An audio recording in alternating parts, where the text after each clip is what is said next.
بسم اللہ الرحمن الرحیم۔ السلام علیکم۔ آج ہم جانے گئے حضرت شعیع بن امثیہ علیہ السلام کے بارے میں۔ حضرت شعیع بن امثیہ علیہ السلام اللہ کے جلیل القدر نبی، جنہیں حضرت زکریا اور حضرت یحییٰ علیہ السلام سے پہلے مبعوث کیا گیا۔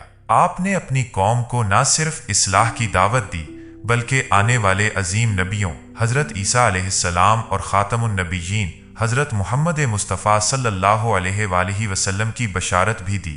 اس زمانے میں بیت المقدس کے علاقے پر حزقیہ نامی نیک بادشاہ حکمران تھا، جو حضرت شعیع علیہ السلام کی ہدایت پر دل سے عمل کرتا تھا۔ بنی اسرائیل کا حال نسبتاً بہتر تھا، مگر ایک آزمائش ان کی منتظر تھی: سنہاریب کا حملہ اور بادشاہ کی بیماری۔ بابل کا جابر بادشاہ سنہاریب 6 لاکھ کے عظیم لشکر کے ساتھ بیت المقدس کی طرف بڑھ رہا تھا۔ اسی دوران حزقیہ کے پاؤں میں ایک شدید پھوڑا نمودار ہوا جس نے بادشاہ کو کمزور کر دیا۔ اس نے حضرت شعیع علیہ السلام سے اللہ کا پیغام دریافت کیا۔ پہلے تو کوئی وحی نہ آئی، مگر پھر اللہ تعالیٰ کی طرف سے حکم نازل ہوا: بادشاہ کو بتا دو کہ وہ اپنا جانشین مقرر کرے، اس کی موت قریب ہے۔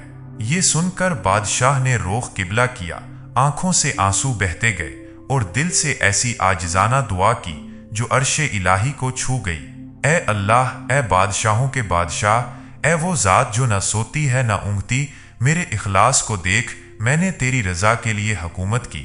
دعا کی قبولیت اور معجزاتی شفا۔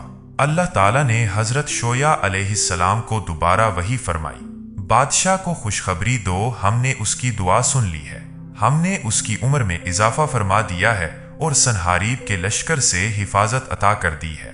اللہ کے نبی نے بادشاہ کو انجیر کا پانی زخم پر لگانے کا حکم دیا اور اس کی حالت روز بروز بہتر ہوتی گئی۔ بادشاہ نے سجدہ شکر ادا کیا اور رب سے التجا کی: تو ہی عزت دینے والا ہے، تو ہی چھیننے والا، تو ہی ظاہر و باطن کا علم رکھنے والا، تو ہی مجبوروں کی دعا سننے والا ہے۔ سنہاریب کا انجام۔ دوسری طرف اللہ تعالیٰ نے سنہاریب کے لشکر پر عذاب نازل فرمایا۔